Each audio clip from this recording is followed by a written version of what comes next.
Hi, I'm James Deaker, and today we're going to be talking with York Chan about what is different about running yield management teams for digital media in Asia Pacific. York has run yield teams in APAC for many years. And just so you know, as we record this, I'm sitting in the US and York is in Australia. York, welcome. Thank you, James. Thank you for the invitation. It is exciting to have the opportunity here to share my knowledge and my view for the APAC. Excellent. Now, York, I know you speak multiple languages, but even you have challenges with the range of different languages and customs in APAC. So let's start at the highest level. When we say APAC as a region, how should we think about the organization of countries within the region? Good questions. Well, APAC is culturally diverse with multiple languages and cultural differences. Publishers are required to localize their products and contents in order to ensure it resonates with the country. At the same time, I think the challenge for the yield team is in APAC, there isn't really just one strategy that fits all. Every country will require a tailored solution. However, back to your question, to simplify the complexity and from a digital media standpoint, I think I probably will organize APAC in a way similar where yield strategy can be implemented. So for example, I might group Taiwan and Hong Kong, since their cultural and general public hobby and interests are more similar. They all use traditional Chinese as a main written context, and their digital media technology adaptation are mature. However, they're still a bit behind, I would say a step behind the US. Japan and South Korea, these countries have a very rich and distinct cultures. They have a deep respect for traditions while also being at the forefront of modernity. And I think for this country, trust and loyalty play very crucial in business relationship. China and India, I will group them together because they have such a huge, big populations, and it's a big potential, but with lots of government regulations and requirements that you need to meet met. China has its own version of GDPR known as the PIPL, which require foreign organization to establish designated representatives in the mainland. India, on the other hand, has a capped foreign ownership of digital media. So no more than, I think around 26%. Hence, both countries, despite their huge population, there are huge obstacles and risk measurement that foreign companies need to assess. And the rest, I think, Southeast Asia, which consists of Singapore, Indonesia, Malaysia, Philippines, and Vietnam, which I'll group them together. And they are usually managed through Singapore as a regional headquarters. And Australia and New Zealand, where it is a Western country with greater influence and adaptation of US and Europe practice. Hence, a lot of business practice will be more similar to the West. Perfect. Thank you. So, I mean, that's a good overview of the fact that even though we say APAC, there's 5 or 6 different subregions that behave very differently. So given the dynamics that you've just talked through, what are the implications for how advertising budgets are set and allocated?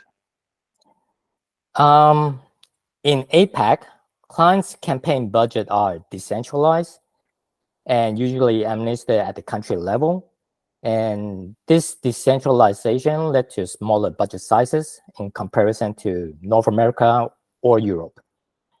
And due to this autonomy, resources are not shared and remain constrained at the country level. Consequently, often we see agencies in this region are less likely and less inclined to adopt multiple DSP platform and are more likely to depend on single DSP, and as well as dependent on a managed DSP services. On the same aspect, the pace of local ad tech development or adaptation tends to be slower.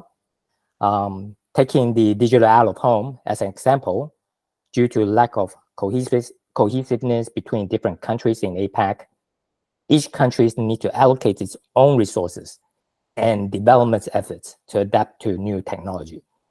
And with limitation in budget sizes, acquiring resources become a challenging endeavor. Got it. Let's drop down a level and talk about the role of agencies and resellers within the region. How important are they, and how should a publisher think about engaging with them?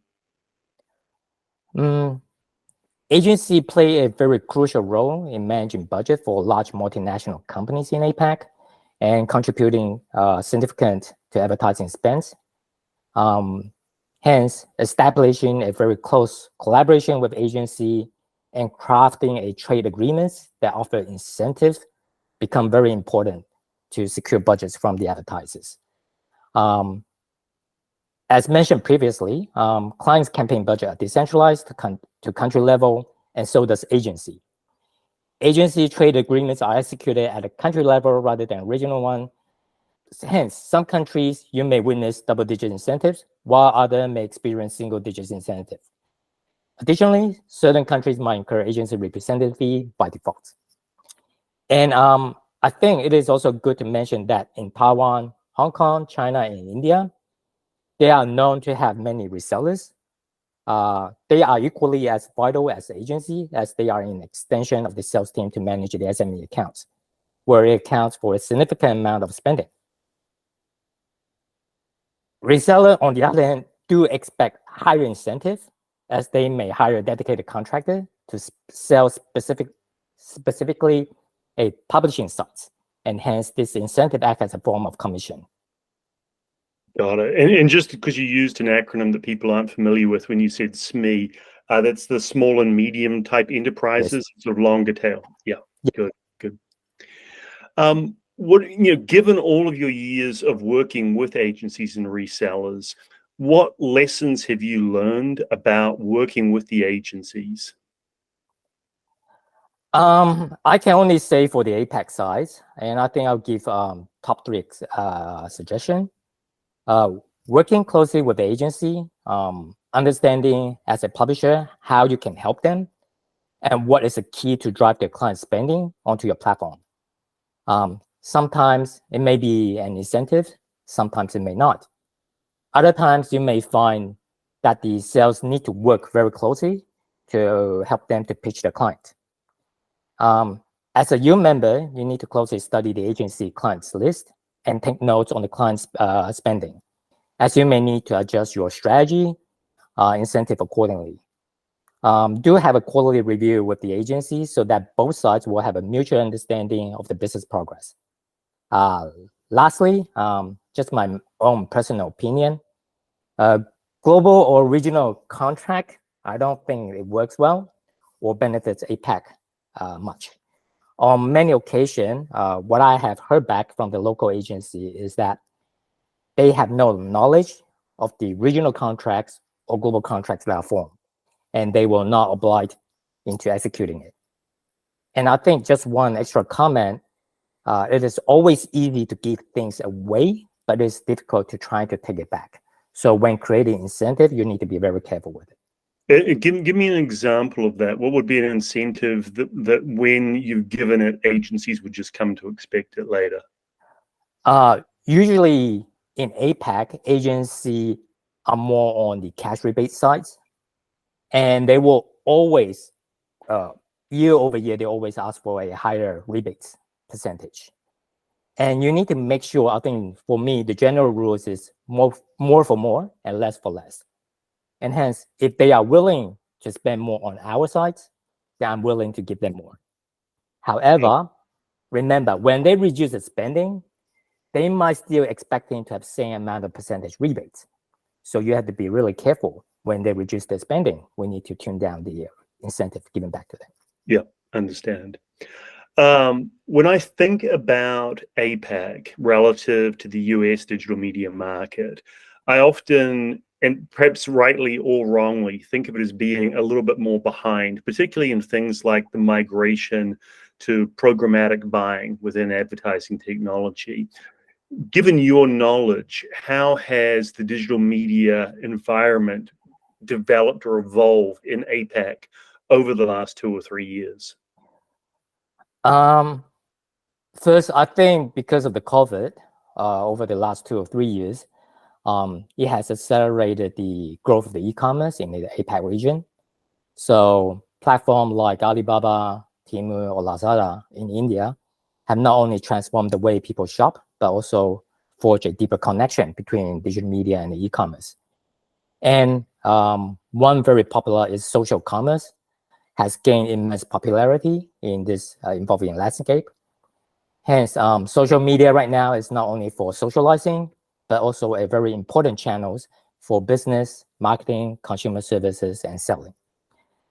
And I think next is mobile payment solution have revolutionized the way that people transaction or are conducted in the APAC region is very different right now. Services such as Alipay in China, Line in Japan and Taiwan, and various mobile banking apps have gained widespread acceptance, leading to cashless social across many areas.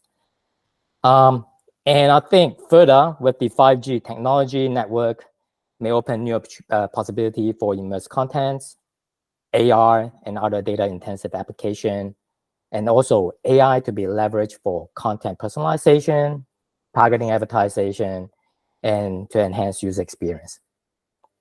Got it. Given these dynamics, let's talk about how you might think about organizing the pricing and yield management function.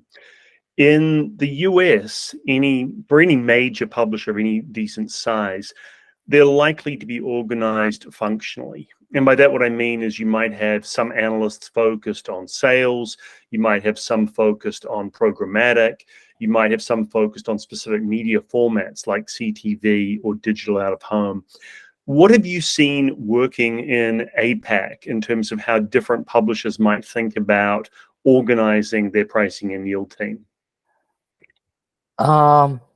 This is a question that I've been thinking through with my career all along. And I think for the different reason, I do change my thoughts.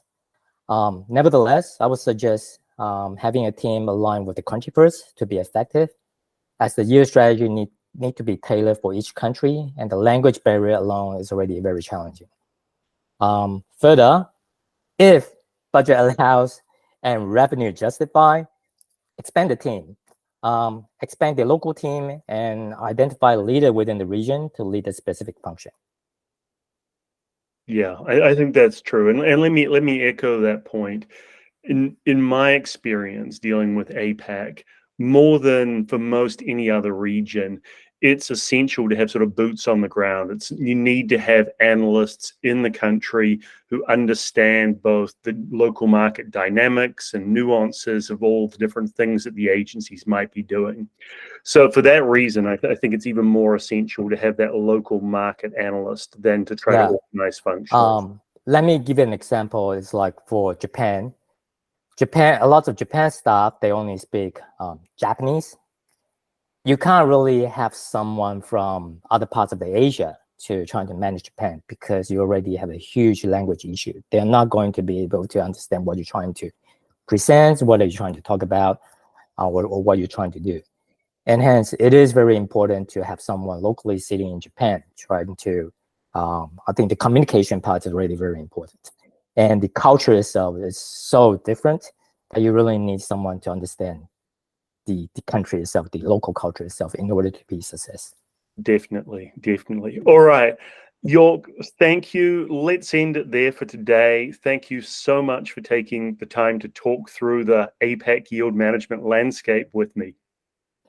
Thank you for the invitation, and it's my pleasure to be here. And I do encourage those who have seen this video also visit other video that James has posted. They are all very informative and inspiring. Oh, thank you, James. Thank you, York. And I'll give a call out for those people to go ahead and subscribe as well. But thank you for the call out. Thank you.